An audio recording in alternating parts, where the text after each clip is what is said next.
32 number Mandvi 32 આવા 100% 100% એક દાણો તમારે કે સોંપવા પણ એના કોઈ જાતનું કાંઈ નહીં.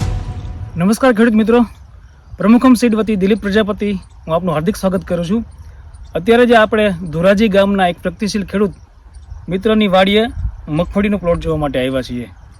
તો આપણે એની પાસેથી જ જાણીએ કે તમારું પેલા આખું નામ જણાવજો. ગોપાલભાઈ નટુભાઈ વઘાસિયા. અચ્છા, બરોબર છે. મારું ગામ ધોરાજી. બરાબર. તમારો મોબાઈલ નંબર? 9173923539. તાલુકો ધોરાજી, જિલ્લો રાજકોટ. બરાબર છે. હવે તમે જે આ મગફળી વાવી છે એ કઈ કંપનીનું બિયારણ છે? પ્રમુખમ સીડ કંપની. હા, બરોબર છે. અને 32 નંબર માંડવી. 32 નંબર વેરાયટી છે.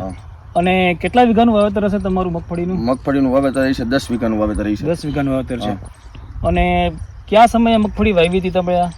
અને લગભગ કટાણે તો 3 મહિના જેવું થયું છે. 3 મહિના થયા છે. 90 દિવસ આસપાસ થઈ ગયા છે મગફળીને. અને મગફળીમાં અત્યારે શું દેખાય છે અત્યારે જનરલી તમને? મગફળી અત્યારે ટૂંકમાં સારી દેખાય છે બહુ. બરોબર છે.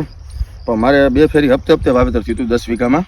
બરોબર છે. 1 મહિનો દી આગળ છે ને 1 મહિનો દી મોડી. બરાબર છે. પણ જે ટૂંકમાં વહેલી છે માંડવી અટાણે સારી છે એમ. બરાબર છે. અને વાવેતર સમયે તમે અંદાજે કેટલા કિલો બિયારણ વાવ્યું હતું વીઘે આપણે 25 કિલો નાખ્યું હતું. 25 કિલો નાખ્યું હતું. હા સાહેબ. અને ઉગાવામાં કેવું કર્યું? ઉગાવામાં 1 નંબર છે સાહેબ. ઉગાવો બહુ સોલિડ હતો. હા, તમને ટકાવારી પ્રમાણે ગણીએ કે કેટલા ટકા તમને ઉગાવો આવ્યો છે? ઉગાવા 100%.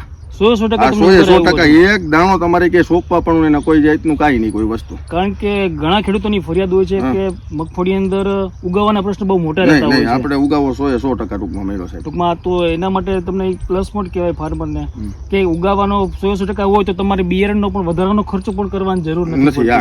દોઢો ખર્ચો થઈ જાય છે. ઉગાવ ઓછું ઉગે તો પાછું લેવું પડે છે. બરાબર છે. હવે અત્યારે મગફળી 90 દિવસ